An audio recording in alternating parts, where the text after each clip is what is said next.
En este caso, Paquita, Vicente y Esther.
Ahora es el turno de Javi.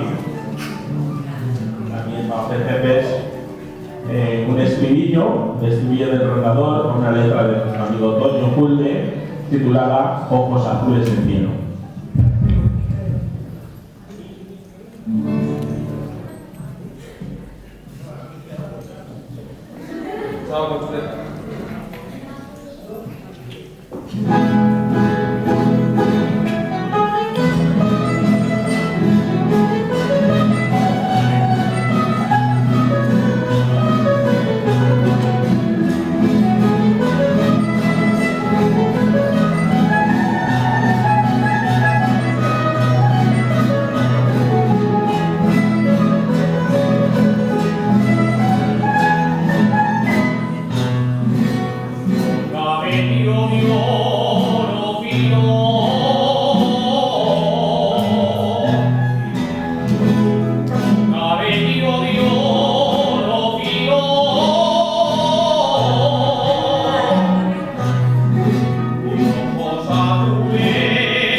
Bueno, ahora les voy a contar una cosa.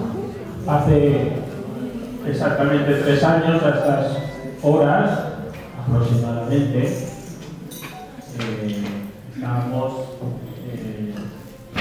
Astrid y yo, esperando que llegase el mejor regalo que nos podía hacer la vida, o hemos tenido otro. Astrid decía en ese momento que, bueno, que prefería soportar un poquito, pero que le hacía ilusión que naciese el día de la lotería, y así fue. Hace el año cuando la lotería y nos cayó el gordo. Por lo tanto, mañana es su cumple. Y yo, con el permiso de Carla y de todo el grupo, pues quiero que le dediquemos este villancico. Además, ella lo canta muy bien, pero que creo que hoy no está dispuesta a subir a cantar. ¿Cómo que no? Entonces, como la veo un poco vergonzosa, simplemente se lo vamos a dedicar. Es el villancico de Teruel y especialmente dedicado para el ¿vale?